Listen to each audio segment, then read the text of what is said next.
이데일리 TV 뉴스 전해드립니다. 도널드 트럼프 미국 대통령의 상호관세 부과에 미국 연방법원이 제동을 걸었다는 소식에 코스피가 2,720선을 회복했습니다. 미국 연방법원이 지난달 트럼프 대통령이 발표한 상호관세 발효를 취소하라는 판결에 국내 투자 심리가 개선되며 코스피가 상승했습니다. 미국 법원의 이번 결정은 한국 등 세계 여러 나라에 부과 중인 10%의 기본 관세를 우선 10일 안에 취소하고 유예 중인 국가별 관세도 새롭게 부과해서는 안 된다는 취지로 전해졌습니다. 트럼프 정부는 이번 판결에 항소하겠다고 밝혔고 행정 권한의 모든 수단을 동원할 것이라고 반응했습니다. 전문가에 따르면 자동차와 철강과 관련한 관세는 이번 판결에 적용되지 않는다고 전해졌으나 추후 자동차 관세 폐지에 대한 기대감도 높아지면서 자동차주가 강세를 보였다고 분석했습니다. 현대차와 기아가 각각 전날 대비 2.74%와 4.72% 오르며 강세를 보였고 코스피는 1.89% 상승한 2,720포인트 선에서 장을 마쳤습니다. 대통령 선거 사전투표가 시작되며 지주사와 증권주들이 대통령 선거 후보들의 공약에 힘입어 연일 신고가 행진을 이어갔습니다. 대선 후보들의 자본시장 활성화 공약이 주목을 받으면서 지주사와 증권주의 주가가 동반 급등했습니다.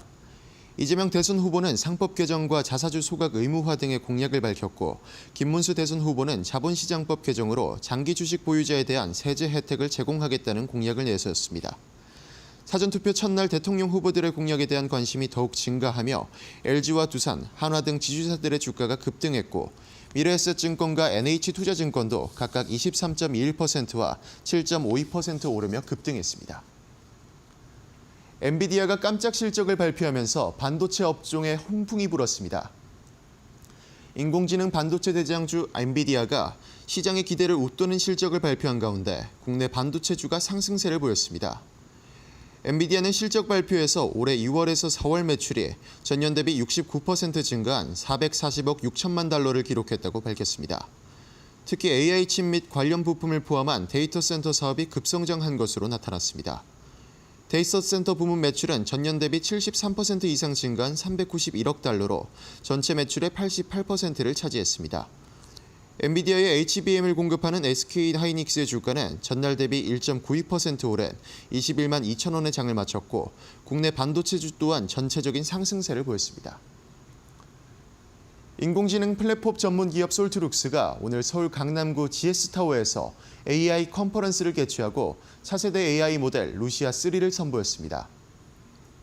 루시아3는 언어 생성과 이해에 특화된 루시아3 LLM과 복잡한 추론과 판단을 수행하는 루시아3 딥, 그리고 비정형 정보를 분석을 담당하는 루시아3 VLM으로 구성됐습니다. 단순 질의응답을 넘어 스스로 사고하고 실행하는 자율형 AI 에이전트 구조를 구현한 것이 특징입니다. 특히 루시아3 딥은 사용자의 질문 복잡도에 따라 스스로 추론 길이를 조정하며 일상적인 질의부터 고차원 분석까지 가능한 고도화된 사고 능력을 제공합니다. 루시아3의 공개로 AI 에이전트 기술의 기대감이 커지며 솔트룩스의 주가는 전일 대비 1.86% 상승한 32,800원으로 장을 마감했습니다. 지금까지 이데일리 TV 뉴스 전해드렸습니다. 감사합니다.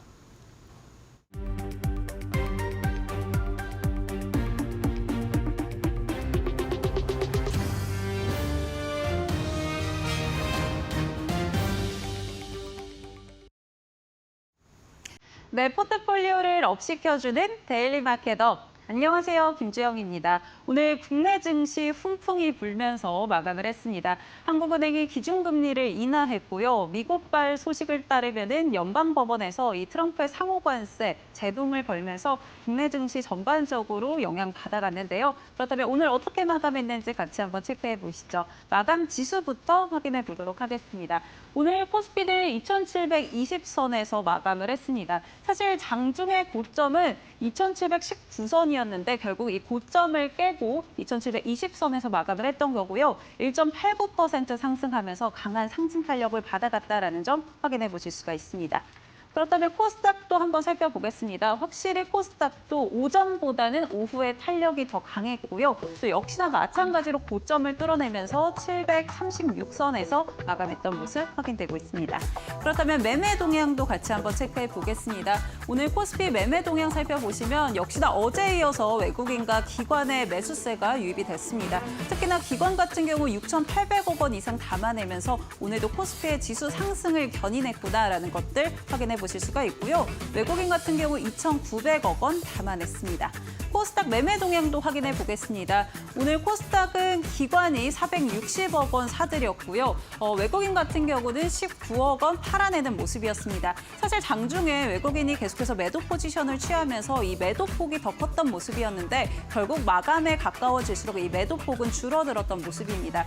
어제 같은 경우도 이 외국인 같은 경우 매도에서 매수 포지션으로 포지션을 변경을 했는데 외국인의 이 향방은 아직 모르겠다라고 조금 짚어보시면 좋을 것 같고요. 오늘장 그래도 긍정적인 흐름 보였다는 점 확인해 보시면 좋을 것 같습니다. 그렇다면 오늘 이슈는 어떤 것들이 있었는지 같이 체크해 보시죠. 앞서서도 오프닝으로 좀 이야기를 드렸지만 한국은행이 오늘 기준금리를 25bp 인하를 했습니다. 계속해서 국내에서 내수 부진이 이어지면서 이 금리 인하를 통해서 소비라던가 투자를 촉진하겠다라는 이야기인데요. 하반기에는 최대 2번의 금리 인하가 있을 수도 있다라고 시장은 예상을 하고 있습니다. 그렇다면 금리 인하 수혜주로 좀 눈을 돌려봐야 되지 않을까 싶은데요. 대표적으로는 창업투자 회사가 있죠. 창업투자 회사 같은 경우는 금리가 인하하게 되면 스타트업에 투자하는 자금 조달 비용이 낮아질 수가 있고요. 또 시장에서는 안전자산 선호 심리보다는 위험자산 선호 심리가 강해지면서 시장의 유동성이 불 수가 있습니다. 그런 유동성에 따라서 IPO 활성화 등 창조사에게는 결국에는 긍정적인 영향을 줄 수 있다라고 보고 있는데요. 여기에 한 가지 더 살펴볼 건 정책적인 기대감입니다. 이 창조사 같은 경우 최근에 부각이 됐던 이유는 결국 AI 포트폴리오를 가지고 있는 그런 기업들 때문인데 대표적으로 살펴보면 DSC 인베스트먼트를 확인해 볼 수가 있습니다. 어제도 강세 흐름을 이어갔는데요. 이 퓨리오사에서 최근에 이 메타에서 퓨리오사 AI를 인수할 수도 있다라는 가능성이 한 차례 불었고요. 또 어제 같은 경우는 퓨리오사 AI가 국내 대기업에 AI 반도체를 공급한다라는 점들이 부각이 되면서 2대 주주로 있는 DSC 인베스트먼트가 강하게 상승 탄력을 받아갔습니다. 이렇게 창조사 같은 경우는 AI 포트폴리오를 구성하고 있는 경우가 많은데 최근에 정책적으로 100조 원 AI 모태펀드를 공약으로 내세우고 있죠. 이 모태펀드 같은 경우는 펀드들의 펀드라고도 하는데 창조사라던가 운용사의 자금을 출자해주기 때문에 이런 부분 역시나 창조사에 대한 기대감으로 작용을 할 수가 있습니다. 실제로 공약이 실현이 된다면 창조사에 굉장히 긍정적인 영향을 줄 수가 있을 거고요. 또 하반기에 금리 인하 기대감이 또 있기 때문에 계속해서 이 부분을 살펴봐야 할지 이어지는 마켓업 시간에 한번 짚어보시면 좋을 것 같습니다. 그렇다면 오늘 관련 종목들은 어떻게 마감했는지 같이 한번 체크해 보시죠. 오늘 창조사 관련주들 미래에스 벤터투자 같은 경우 2%대 강세로 마감을 했고요. 그밖에 LB 인베스트먼트 1%대 강세, DSC 인베스트먼트, 컴퍼니K, 캡스톤 파트너스까지 일제 빨간불을 켰습니다. 사실 오늘은 금융주라던가 지주사의 상승 탄력이 더 강했기 때문에 수급이 많이 붙지는 않은 상황이었는데 그럼에도 빨간불 켰다는 점은 확인해 보시면 좋을 것 같고요. 앞으로의 전략은 어떻게 세워볼지 확인해 보시면 좋을 것 같습니다. 두 번째 이슈도 같이 확인해 보시죠. 네, 호재와 호재가 더해지며 저평가주도 날아간다. 바로 금융주입니다. 금융주 같은 경우 최근에 거래 대금이 확대가 되면서 1분기 호실적을 기록했다라는 이야기들 나왔고 그에 따라서 주가가 계속해서 상방을 향하는 모습이었죠. 그런데 시장에서는 2분기에 대해서도 실적이 긍정적일 것이다라고 이야기를 하고 있고요. 연간 기준으로 봤을 때도 역대급 실적을 기록할 것이다라고 기대감을 갖는 모습입니다. 여기에 최근에 시장의 흐름들을 보면 원달러 환율이 하락하면서 이 부분도 금융주에 굉장히 긍정적인 영향을 주고 있고 또 밸류업을 시행을 하면서 주주 환원 기대감까지 더해지고 있는 상황입니다. 또 마찬가지로 정책적으로도 한번 살펴볼 수가 있을 텐데요.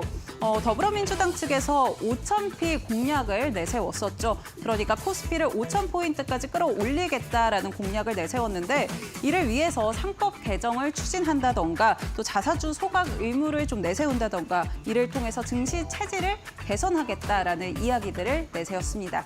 이에 따라서 오늘 금융주들 정말 훨훨 날아가는 모습이었는데요. 어떻게 마감했는지 같이 한번 확인해 보시죠.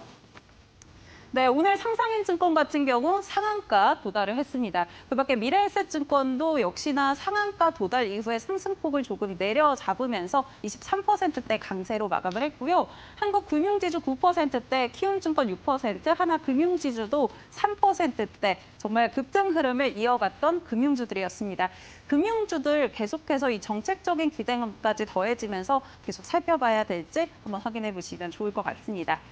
오늘 이슈들 두 가지 짚어봤습니다. 앞으로의 시장 전략들 한번 챙겨봐야 될 것 같습니다. 아무래도 이번 주 중요한 이벤트들을 좀 소화해냈기 때문에 앞으로 시장 향방을 한번 진단해 봐야 될 것 같고요. 또 어떤 종목과 어떤 섹터에 집중해 봐야 될지 이어지는 마켓업 시간에서 확인해 보시죠.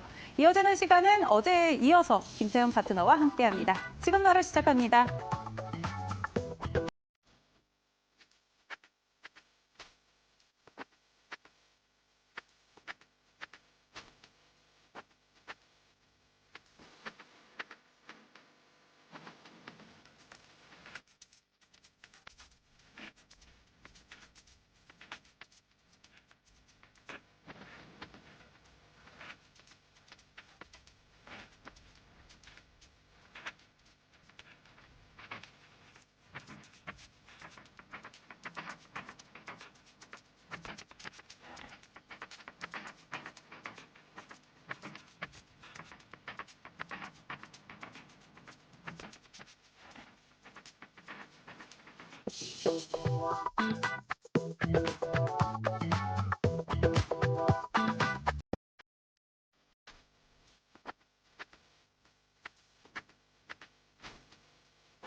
네, 오늘장 마감을 했고요. 내일 시장 전략들 같이 한번 챙겨보시죠. 이 시간 김태훈 파트너와 함께합니다. 파트너님 안녕하세요. 안녕하세요. 네, 어제 이어서 저희 의상을 항상 조금 맞추는 것 네. 같아요. 전날 넥타이 입고 색이랑. 피듯이. 네. 인사 부탁드립니다.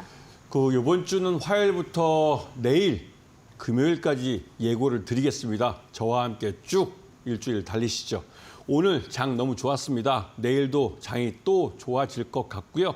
다음 주에 대선이 있는데 여러분의 좋은 선택이 더 나은 시장을 만들어 줄 겁니다. 네, 이번 주 쭉 계속 함께하게 됐는데요. 너무 기대가 됩니다. 그러면 오늘 파트너님이 가져와 주신 이슈는 어떤 건지 바로 한번 열어보시죠. 성장 투자 대선 공약에 벤처 스타트업 날개 달까?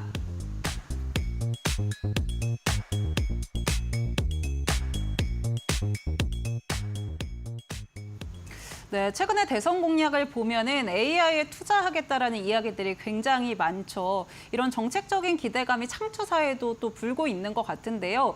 또 오늘 기준금리를 또 인하했기 때문에 이런 부분들도 창업투자회사에 굉장히 긍정적인 요소가 아닐까 싶습니다. 우리 파트너님은 어떻게 보실까요? 네.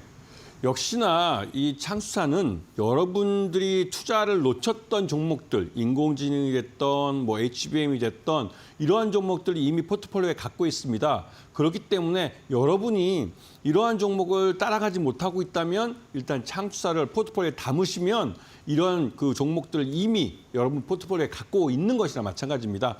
오늘같이 금리 인하를 할 때 시장 내 유동성이 공급되는 시장일 때는 그 공급된 유동성을 갖고 펀드를 대형화시키면서 만들 수 있는 이런 창수사들의 실적이 좋아집니다. 실적이 좋아지면 주가도 밀어 올리겠죠. 그렇기 때문에 창수사들을 관심권에 두고 보셔야 될 타이밍입니다. 네, 하반기 또 기준금리 인하한다라는 이야기가 시장에 많기 때문에 역시나 창투사는 계속해서 좀 주목을 해봐야 될 필요가 있을 것 같은데요. 그렇다면 창투사들 사실 최근에 종목들이 많이 부각이 된 것들이 많아서 어떤 종목들 가져와 주셨는지 궁금합니다. 지금 바로 열어보겠습니다.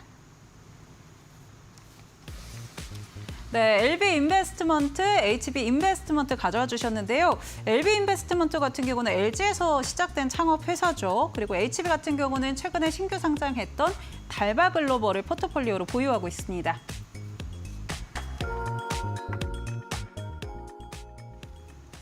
네, 이름이 한 글자 차이입니다. LB인베스트먼트, HB인베스트먼트 두 종목 가져와 주셨는데요.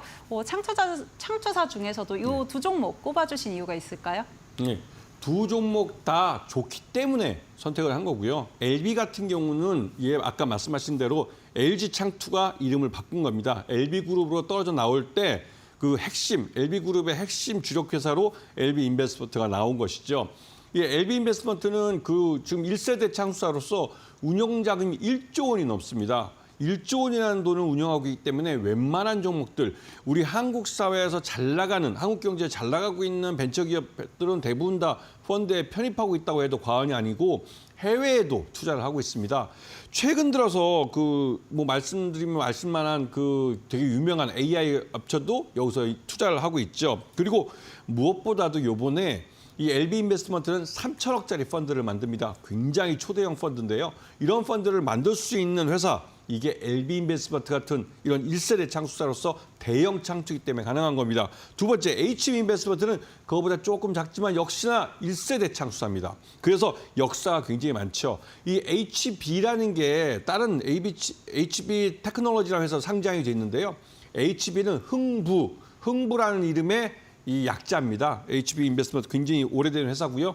그리고 이 회사는 운용 자산이 한 6천억 정도 됩니다. 이렇게 말씀을 드리는 이유는 항상 운용 자금의 크기가 그 회사가 기본적으로 벌어들이는 그 관리 보수라는 게 있는데요. 그 펀드의 그 규모에 따라서 좀 1% 정도 내지는 그보다 큰 펀드일 경우에는 그보다 작은 퍼센티지로 관리 보수를 받게 되죠. 그게 기본적인 이 회사 창수사들의 운영 자금이 되는 겁니다. 그래서 펀드가 크면 클수록 전체 운영 자금이 크면 클수록 기본적으로 매년 받을 수 있는 운용 보수가 많아지는 것이죠. 그리고 이 HB 같은 경우는 한국산업은행에서 운영하는 그 자금을 내놓은 그 소형 벤처펀드 운영사로 결정이 돼서 이것 때문에 한 1,000억짜리 펀드를 운영하려고 하고 있습니다. 그리고 최근 들어서 상장을 한 달바글로벌의 회사에도 초기 투자를 했기 때문에 꽤 괜찮은 수익을 올리고 있는 회사로 알려져 있어서 1분기 실적은 좀 실망스러웠지만 2분기 실적은 좀 기대를 가져봐도 괜찮지 않을까 그런 생각이 좀 들고 있습니다.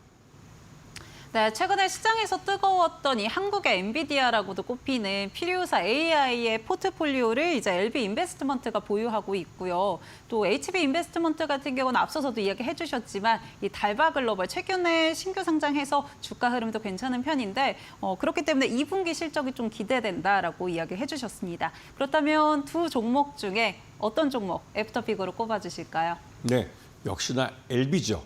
항상 저는 큰 종목을 좋아합니다. 왜냐하면 이 큰 종목이라는 게 요번에 기준금리 인하도 했지만 인하하면서 그 유동성이 시장에 풀리게 되고 그 유동성을 갖고 더 큰 펀드를 이 LB 인베스트먼트는 요번에 좀 전에 말씀드린 3천억짜리 펀드를 만들고 있습니다. 그 3천억짜리 펀드에 다양하게 뭐 AI, 그러니까 그 인공지능 AI 쪽뿐만 아니라 바이오나 2차 전지나 요즘 잘 나가는 섹터에 있는 종목들을 투자할 수 있는 3천억짜리 펀드를 아주 싱싱한 펀드를 새로 만드는 것이죠. 그리고 이 회사가 지금 아까 말씀하셨던 피리오사 AI의 클래스 B에 대해서 이 시리즈 B 투자를 했습니다. 그것 때문에도 꽤 괜찮은 지금 수익을 올리고 있고요. 왜냐하면 프리오사 AI가 장외에서 한 1조 원 마켓 쉐어를 가져갈 정도로 이 규모가 굉장히 커졌습니다. 그렇기 때문에 이런 회사를 갖고 있고 또 시스템 반도체 쪽의 디자인 전문 회사인 세미5를 또 거기 투자해놨죠. 그것도 아주 초기 투자를 했습니다. 그렇기 때문에 이 LB 인베스트먼트 같은 경우는 전체 운용 자산도 많고 그렇기 때문에 수익이 기본적으로 관리 보수가 많은 데다가 다양하게 투자해놓은 포트폴리오가 매 분기마다 상장하는 회사이고 또 M&A를 통해서 회수를 하게 됩니다. 그렇기 때문에 1분기 실적도 LB 인베스트먼트는 굉장히 괜찮게 나왔습니다. 실적이 1분기에 좋았고 2분기는 기준금리 인하로 더 좋아질 거고 3분기나 4분기 쪽에 기준금리를 한 번에 또 내리면 더 좋아질 겁니다. 이 말은 결국은 실적이 LB 인베스트먼트 주가를 밀어 올릴 거라는 것이죠. 지금 이 가격도 싼 겁니다. 네, 이 가격도 저렴하다라고 한 줄로 좀 정리를 해주셨고요. LB 인베스트먼트 같은 경우 1분기 실적이 괜찮았고 아무래도 운용 자산이 크다 보니까 포트폴리오가 뭐 바이오도 있고 반도체도 있고 또 뭐 신재생도 있고 굉장히 다양합니다. 이런 부분 기대감 가져볼 수 있을 것 같고요. 창조사 좀 관심 있다 하시는 분들은 LB 인베스트먼트 눈여겨보시면 좋을 것 같습니다. 그럼 다음 이슈도 바로 한번 열어보겠습니다. 미안하다, 사랑한다, 명작 K-드라마다.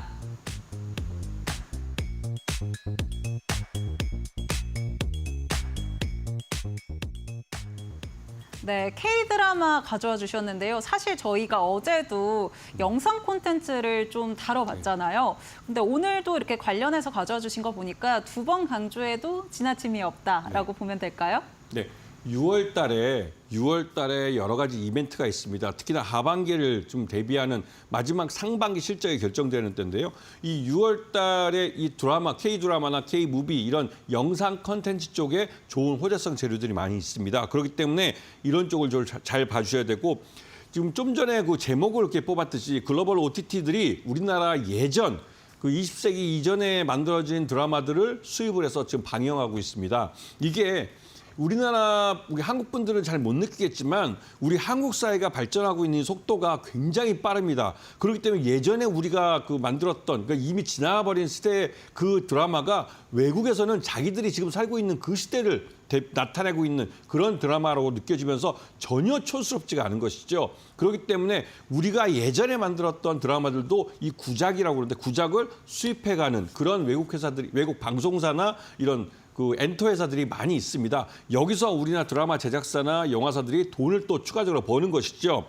요번에 드라마 그 최근 들어서 이 스튜디오 드래곤이라고 국내에서 가장 큰 드라마 제작사가 있습니다.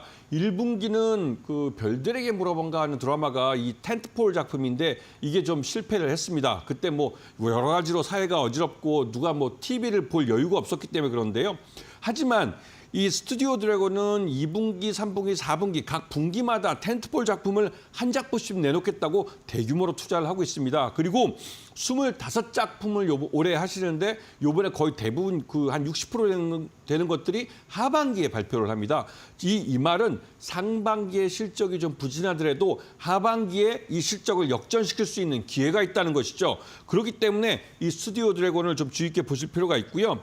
그리고 두 번째 작품은 아티스트 컴퍼니라는 회사입니다. 이게 아티스트 컴퍼니가 잘 입에 묵질 않는데요. 이 회사가 배우 매니지먼트 중심의 엔터사인데요. 이 회사 그 나름대로 괜찮은 회사입니다. 그렇기 때문에 여러분도 한번 그 주의 있게 보시는 것도 좋을 것 같습니다. 네, 어제도 스튜디오 드래곤 그리고 아티스트 컴퍼니 이렇게 가져와 주셨는데 그러면은 두 종목 중에 역시나 어제와 픽이 마찬가지일까요?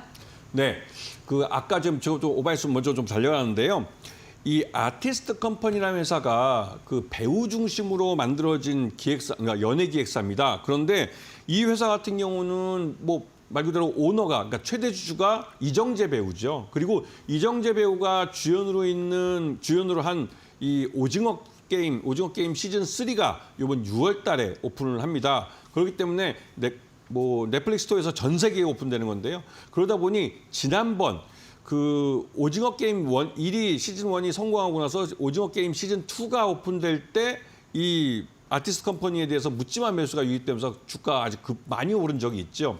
이거는 투자자들의 학습 효과가 되어 있기 때문에 그렇습니다. 그리고 또 한편으로 아티스트 컴퍼니가 갖고 있는 자회사 아티스트 스튜디오라는 회사가 있는데요. 그 아티스트 스튜디오가 이번에 예전에 그 공전의 히트를 쳤던 그 재벌집 막내 아들 시즌 2를 제작에 들어간다고 합니다. 그런 기대감. 그리고 무엇보다도 이번에 이정재 배우하고 여기에 이사로 참여하고 있는 정우성 배우가 중국에서 지금 카메라에 찍혔는데요. 그게 이제 중국 쪽 연예사와 연예엔터사와 이런 한중 합작으로 어떤 드라마나 영화 같은 걸 제작하기 위해서 사전 미팅을 했다고 알려졌습니다. 그러면서 이 아티스트 컴퍼니 같은 경우는 뭔가 좀 이 하반기로 갈수록 좋은 호재성 재료들이 더 나올 수 있고 실적을 좀 개선시킬 수 있는 그런 기회가 있는 그런 종목으로 알려져 있어서 일단 시장에서 관심을 갖고 지켜보는 투자들이 많고 지금 주가도 역프로 횡보를 하면서 이런 것들을 빌드업해 가고 있는 그런 모습을 보이는 것 같습니다. 그래서 일단 이 뉴스가 있는 곳에 그 주가가 있다고 그러니까 시세가 있다고 이 아티스트 컴퍼니를 하반기에는 좀 관심을 갖고 보셔야 되지 않나 그런 생각이 좀 듭니다.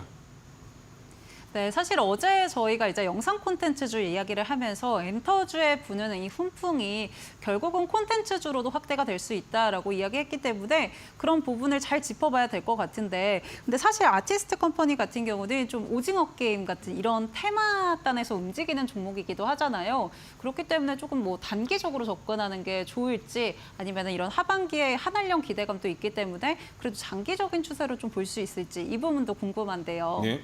말씀하신 대로 너무나 잘 알고 계시고 벌써 학습 효과가 돼 있는 겁니다. 우리 아나운서님도 여기에 대해서 너무 이제 말 그대로 테마주라고만 얘기하는 게 아니라 좀 전에 말씀하셨던 한알령을 말씀하셨고 이런 것들이 길게 볼 수 있는 요인이 되지 않냐라고 말씀하시는데요. 역시나 중국 시장이 오픈한다는 건 굉장히 큰 시장이 열리는 겁니다. 그리고 이미 이 아티스트 컴퍼니의 최대 주주인 이정재 배우와 정우성 배우가 임원으로 있는데요. 이분들이 벌써 중국에 넘어가서 중국의 엔터사들과 만나서 여기에 관련된 사전 미팅을 했다는 게 공개적으로 언론을 통해서 알려졌습니다. 그 말뜻은 하반기에 한알령 해제와 함께 한중 합작 드라마나 영화를 제작할 수도 있고 또 중국 시장에 배우 중심의 아티스트 컴퍼니는 자신들의 작품을 통해서 알려진 배우들의 중국 시장, 광고 시장도 접근할 수가 있는 겁니다. 특히나 이제 광고 시장에서는 우리나라의 한 5~6배 되는 그 광고료를 받기 때문에 우리 한국 배우들이 중국 작품에 들어가거나 아니면 한국 작품이 알려지면서 인지도가 쌓이면 광고 수요가 굉장히 많죠. 근데 이 아티스트 컴퍼니는 기본적으로 배우 매니지먼트를 하는 회사입니다. 그 광고 수익을 고스란히 가져오는 것이죠. 그렇기 때문에 아티스트 컴퍼니는 향후 지금 실적이 부진한 지금보다는 하반기가 더 많이 기대되는 그런 회사입니다.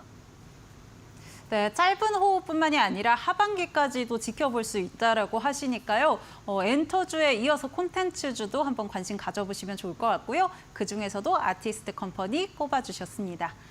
이렇게 전략들 저희 한번 세워봤고요. 또 우리 김태훈 파트너와 함께 나는 이렇게 세부적인 종목들 하반기까지 내 포트폴리오 잘 끌고 가보고 싶다 하시는 분들은요. 하단에 보이는 QR코드 스마트폰 기본 카메라 키셔서 가까이 되시면 링크가 뜹니다. 이 링크 통해서 접속하시면 우리 김태훈 파트너와 함께 공부할 수 있으니까요. 많은 참여 부탁드리고요. 나는 이 방법이 조금 어렵다 하시는 분들은 샵 3772번으로 김태훈 보내주시면 저희가 참여 방법 안내해드리도록 하겠습니다. 저희는 이어서 넥스트레이드 살펴보도록 하겠습니다. 네, 코스피 시가총액 상위 종목들 살펴보겠습니다. 간밤에 엔비디아가 실적을 발표했죠. 어닝 서프라이즈 기록하면서 오늘 반도체 투톱 빨간불 켜낸 모습이고요. 특히나 SK하이닉스 1.9%대 강세 흐름 보여주고 있습니다. 외국인과 기관의 순매수가 영향을 주는 모습입니다. 삼성 바이오로직스 파란불 켰고요. LG 에너지솔루션도 0.17%대 하락세 보여주고 있습니다. 하나 에어로스페이스 역시 방산도 강합니다. 2.6%대 강세 이어가고 있는 흐름입니다. 코스닥 시가총액 상위 종목 살펴보시죠. 네, 알테오젠 빨간불 켜고 있습니다. 0.3%대 강세. 그리고 오늘 2차 전지 전반적으로 훈풍이 좀 불었는데요. LG 에너지 솔루션은 조금 부진했지만 LG 에너지 솔루션이 독일에서 중국 배터리사를 대상으로 해서 승소했다라는 소식 전해지면서 에코프로 같은 경우 4% 넘는 급등을 좀 이어가고 있습니다. 펩트론도 빨간불 켜낸 모습 확인되고 있습니다.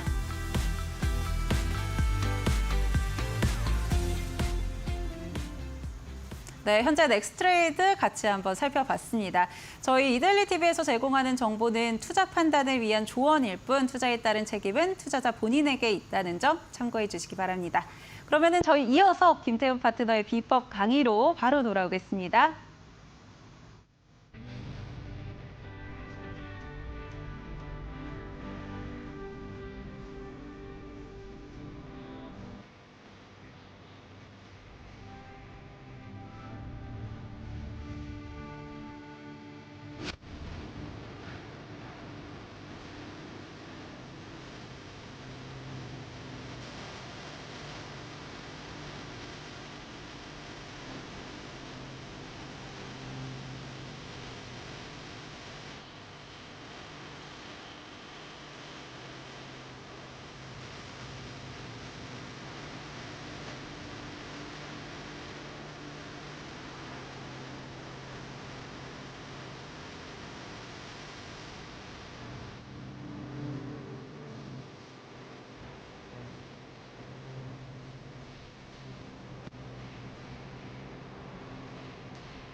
미 연방법원이 28일 도널드 트럼프 미국 대통령의 상호관세 발효에 제동을 걸었다.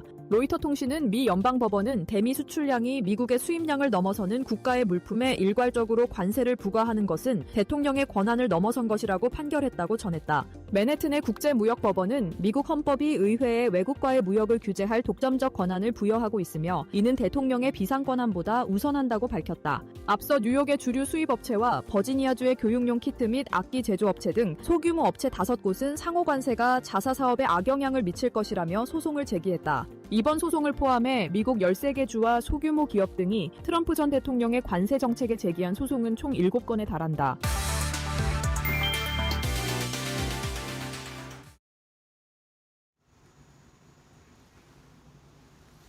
자, 이번 주 화요일부터 수요일, 오늘 목요일이고요. 내일 금요일까지 여러분을 또 뵙게 될 것 같습니다. 자, 오늘 시장도 또 여러 가지 또 좋은 호재성 재료들이 나오면서 시장이 좋게 끝났는데요. 지금 시장은 이제 상반기를 마무리하는 6월 달을 바로 코앞에 두고 있습니다. 6월 달은 말 그대로 상반기 실적을 확정짓는 그런 달이죠. 그렇기 때문에 5월 달은 그 6월 달의 완성을 위한 하나의 좀 디딤돌이 되는 그런 달이기도 합니다. 오늘 한국은행이 기준금리 인하를 했습니다. 그러면서 우리나라는 연 2.5%까지 금리가 낮춰졌고 이창용 한은 총재가 이후에 그 기자회견에서 추가적인 금리 인하를 예고했습니다. 이 말 뜻은 그만큼 우리 경제가 나쁘기 때문에 경제를 좀 진작시키는 쪽으로 금리 정책을, 그러니까 통화 정책을 가져가겠다는 것이죠. 그러면서 또 한편으로 우리 기업들 이제 기술적인 부분을 더 발전을 시켜서 기술이 이런 트럼프의 관세마저도 이길 수 있는 그런 쪽으로 넘어가기 위한 연구 개발을 많이 하고 있습니다. 이런 쪽을 앞으로의 시장이 흘러가는 시장을 좀 예측해 보시면서 그런 거시경제의 흐름을 타면 주식 투자에서도 분명히 좋은 실적을 내실 수 있을 겁니다. 오늘은 자율주행을 갖고 왔습니다. 자율주행하면 여러분 뭐 자율주행 택시 그리고 또 요즘 이 테슬라가 이 로봇 택시라고 해서 자율주행 기술이 접목된 이 사람이 타고 있지 않은 기사가 없는 이 로봇 택시를 시장에서 이제 직접 뭐 운영을 하겠다 이런 것들이 나오면서 특히 이제 6월 12일 날 운영이 이제 개시된다고 런칭을 하겠다고 그게 이제 언론 보도를 탔죠. 그러면서 이 로보택시 때문에도 자율주행에 대한 기대감이 커지고 있습니다. 이 자율주행은 기본적으로 전기차 기술을 기반으로 해서 그 위에 소프트웨어적으로 포팅이 되는 겁니다. 즉, 이 자동차 안에 자동차를 지금까지 우리가 일반적으로 상식적으로 사람이 운전해서 움직이는 거였는데 이 사람의 이 자리를 인공지능이 대체하게 되는 것이죠. 그러면서 자동차 자체가 자율주행을 통해서 이 안에 타고 있는 승객들을 목적지까지 무사히 이동시켜 주는 겁니다. 그 역할을 하기 때문에 이 자율주행이라는 것은 그 전기차라는 하드웨어 위에는 소프트웨어로 포팅이 된 것이죠. 이 개념을 머릿속에 넣고 있어야 됩니다. 그런데 왜 자율주행이 필요할까요? 이거는 노인 인구가 많아지면서 우리 한국 사회도 7월 달이 되면 서울시는 초고령 사회에 들어갑니다. 전 인구의 20%가 65세 이상이 되는 것이죠. 그렇기 때문에 이런 자율주행이 필요한 것이죠. 요즘 가끔가다 뉴스에 좀 나오는 게 보면 뭐 70대, 80대 되는 고령령이 운전을 하다가 사고를 내는 경우가 많습니다. 이게 운전 미숙이라고 하지만 연령이 많아지면 그러한 어떻게 보면 생물학적으로 그렇게 실수를 더 자주 하게 될 위험성도 있고 실제로 그런 사고가 나면서 안타까운 사건들도 많이 발생하고 있습니다. 그렇기 때문에 그 연령이 많으신 분들은 운전면허증을 반납을 하고 하는 그런 운동이 일어나는 것이고요. 결국은 자율주행 차가 그러한 이 나이 드신 분들의 거주 이전의 자유를 이 자율주행 자동차가 해줄 겁니다. 지금 현재 이 자율주행에서 가장 앞서 있다고 하는 테슬라 같은 경우는 일론 머스크 CEO가 다음 달 10일 날, 그러니까 다음 달 중에 이 자율주행 택시, 그러니까 자율주행 로봇택시라는 것을 운영하겠다라고 말을 했고 실제로 6월 10일 날 런칭하겠다라는 게 공개됐습니다. 10대를 갖고 시작하고 이게 곧바로 계속 늘려가서 가까운 시일 내에 한 1,000대 정도 몇 달 안에 1,000대를 운행하겠다라고 했습니다. 이렇게 로봇택시를 런칭을 해서 운행을 하는 이유는 다른 무엇보다도 테슬라가 자신의 전기차를 다른 전기차 업체들과 차별화를 두면서 내 전기차, 그 테슬라의 전기차는 오토파일럿이라는 3단계 이상의 자율주행 기술을 갖고 말 그대로 이제 다른 전기차와 차별화되는 자율주행 기술을 보다 고도화된 기술로서 구현을 하면서 말 그대로 이제 자율주행이 되는 자동차를 내놓겠다는 것이죠.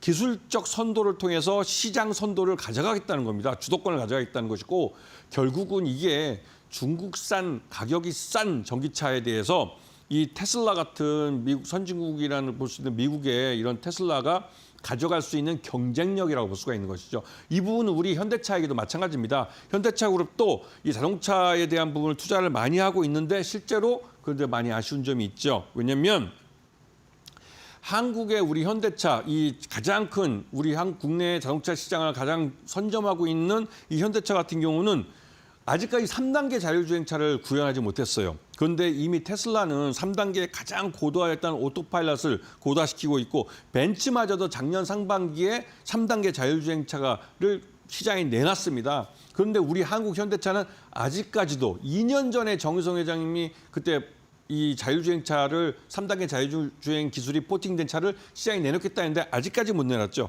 그것 때문에 현대차가 이제 발등에 불이 떨어졌습니다. 얼마 전에 올 연초에 그전에 현대차가 개발해왔던 이 자율주행 기술을 다 드러내고 즉 정밀 지도와 센서와 라이다를 이용한 이 방식을 드러내고 이 테슬라처럼 카메라를 이용한 자율주행 기술로 전환하겠다라고 발표한 이유도 여기에 있는 것이죠. 결국은 현대차 그룹은 이 뒤처진 자율주행 기술을 빨리 따라잡기 위해서도 M&A에 나설 가능성이 큽니다. 그러면서 또 한편으로 정부에서 국책과제로 이걸 지원을 하고 있고 또 법과 제도를 정비해서 자율주행 자동차가 우리 도로를 달릴 수 있도록 환경을 만들어주고 있습니다. 이러한 그 큰 거시경제의 흐름 속에서 이제 시장이 변하고 있는 것이죠. 이런 부분을 전하는 말씀을 듣고 와서 각 종목을 갖고 한번 말씀을 드리겠습니다. 네, 오늘 테슬라에서 소식이 나왔죠. 로보택시 다음 달 12일에 출시한다라고 이야기를 했고요. 시간을 따져보면은 2주밖에 남지가 않았습니다. 그렇기 때문에 관련주들 흐름 잘 체크해 봐야 될 것 같은데요.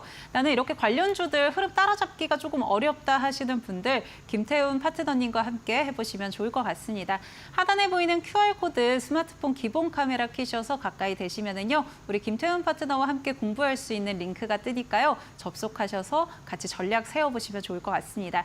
그 밖에 나는 이 방법이 조금 어렵다 하시는 분들은 샵 3772번으로 김태훈 보내주시면 저희가 함께하는 방법 안내해드리도록 하겠습니다. 그럼 저희 자율주행 살펴보고 있었는데요. 관련해서 공약주 한번 바로 살펴보시죠. 네, 지금 자율주행하면 우리 국내 시장에서 자율주행하면 현대차입니다. 현대차가 우리나라 자동차 시장 과점을 하고 있고 이 가장 그래도 앞서 있는 기술을 갖고 있다지만 전 세계 글로벌 시장에 비춰봤을 때는 아직 부족한 부분이 많죠. 그런 점에서 지금 차트를 보시면 가장 대표적인 이 현대차에서 이런 자율주행 기술을 하고 있고 IT 쪽 기술을 하고 있는 회사입니다. 이 회사가 바로 현대오토에버죠. 현대오토에버라는 회사는 기본적으로 현대차 그룹 내 모든 IT 기술을 다 접목해서 이 회사가 다 처리합니다. 그리고 SI라고 해서 시스템 인티그레이트, 그러니까 시스템 통합을 하는 그 사업도 이 현대오토에버 회사죠. 그렇기 때문에 현대오토에버는 기본적으로 실적이 꽤 좋은 회사입니다. 그리고 이 회사는 결정적으로 정의선 회장이 지분을 갖고 있어요. 그렇기 때문에 현대차 그룹이 말 그대로 이제 지배구조 개편을 할 때 항상 이 현대오토에버에 대해서 얘기가 나옵니다. 그만큼 중요한 회사고요. 이 회사는 이런 자율주행 기술뿐만 아니라 이 전동화, 자동차 전동화에 대한 이 스마트 팩토리를 짓는 데도 있어서 그 공장이 제대로 스마트 팩토리가 되도록 하는 IT 기술도 이 회사가 제공을 합니다. 그리고 최근 들어서 현대오토에버는 그 보스턴 다이내믹스라고 현대차 그룹의 계열사가 있는데 여기서 이 로봇이 자율주행으로 움직이면서 공장 내에서 자기 일을 찾아가도록 하는 그 자율주행 기술도 로보틱스에 접목시키려고 하고 있습니다. 그렇기 때문에 현대오토에버는 현대차 내에서 이런 자율주행 쪽 가장 그 핵심적인 기술을 갖고 있고 그런 것 때문에도 성장을 할 회사입니다. 지금 매수가는 14만 원을 제시해드리고 목표가는 18만 원 짧게 제시해드리지만 분기별로 실적을 좀 체크해 보시면 충분히 더 갈 수 있는 종목입니다. 손절가는 일단 아주 짧게 13만 5천 원을 제시해드리고 항상 말씀드립니다. 매수할 때는 분할해서 매수를 하시고 매수 단가를 가장 낮추면서 매수 수량을 가장 늘리는 쪽으로 잡으시면서 14만 원대부터 밑으로 내려가면서 매수를 하시는데 손절가 13만 5천 원을 넘어가면 부분에서 일부 손절매를 치면서 그 손절매를 100주를 때렸으면 그 밑에서 101주를 더 낮은 가격에 사는 겁니다. 그렇게 해서 나중에 이게 다시 반등이 나올 때는 더 빨리 손익분기점을 넘어가면서 수익을 내게 되는 것이죠. 그렇게 하면 현대오토에버에서 충분히 좋은 수익을 낼 수 있습니다. 두 번째 종목입니다.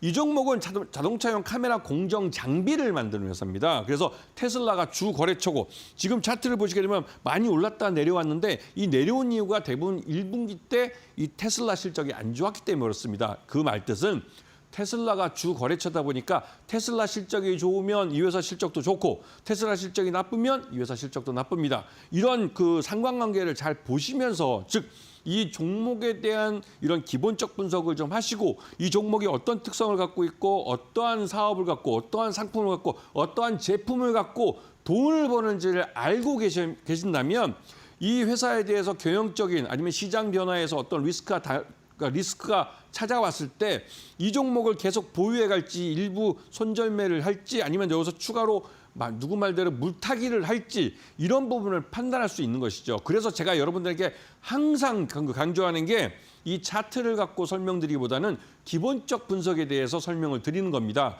기본적 분석을 잘 하시면 내 종목에 대한 신뢰가 생기기 때문에 시장 내 잔파도에 그렇게 흔들리지 않게 되죠. 여러분들이 손해를 보는 건 항상 내가 너무 일찍 팔아서 더 많이 먹을 수 있는 걸 못 먹고 내가 너무 일찍 사가지고 너무 더 싸게 살 수 있는 기회를 놓쳤다고 말씀하시는데 그거는 기본적 분석이 안 돼 있기 때문에 그런 겁니다.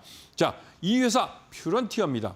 이 퓨런티어는 기본적으로 자동차용 카메라 모듈 자동화종 장비를 만드는 회사이기 때문에 이렇게 만들어진 이 장비들은 주로 아다스나 자율주행 또 센싱 카메라를 만드는 데 사용되고 있죠. 그리고 이 회사가 현대차가 이번에 자율주행 기술을 완전히 들어엎었습니다. 그 들어엎으면서 테슬라식의 카메라를 이용한 자율주행 기술로 발전하면서 이 퓨런티어의 이런 공정 장비, 카메라 모듈을 만드는 공정 장비가 각광을 받게 된 겁니다. 이 말뜻은 테슬라뿐만 아니라 현대차도 주요 고객으로 찾을 수 있다는 것이죠. 그리고 여기 결정적으로 아까 말씀하셨지만 이 테슬라 로보택시가 이제 6월 12일 날 실제로 런칭할 수 있는 가능성이 높아졌다는 것이죠. 그렇게 되면 테슬라의 신차 이 자율주행 기술은 테슬라 차를 더 많이 판매될 수 있도록 촉진하는 그런 역할을 하게 되죠. 그렇기 때문에 이 테슬라 로보택시를 경험해 본 사람들은 테슬라 차를 구매할 가능성이 높아지는 겁니다.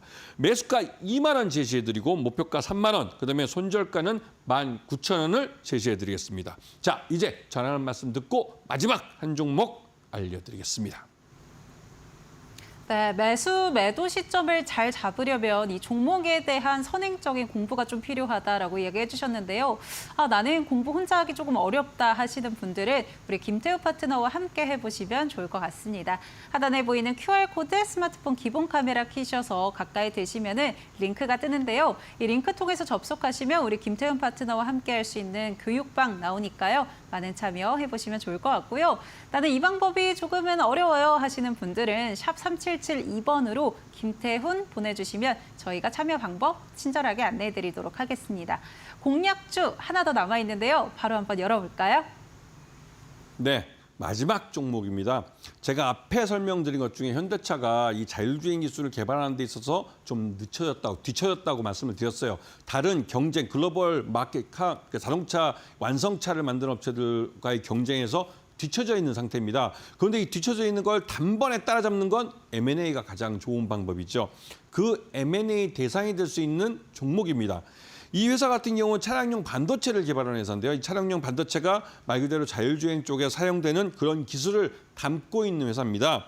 넥스칩이라는 회사인데요. 이 회사의 모여 회사는 NCN이라고 해서 이 차량용 블랙박스를 주로 만드는 회사인데 이 회사 모회사가 굉장히 좀 어려워요. 실적이 좀 나쁘고 해서 이번에 관리 종목으로 지정이 됐습니다. 이 말뜻은 회사가 어려운 사정을 벗어나기 위해서 목돈이 필요하고 그 목돈을 마련할 수 있는 방법은 자회사를 매각하는 겁니다.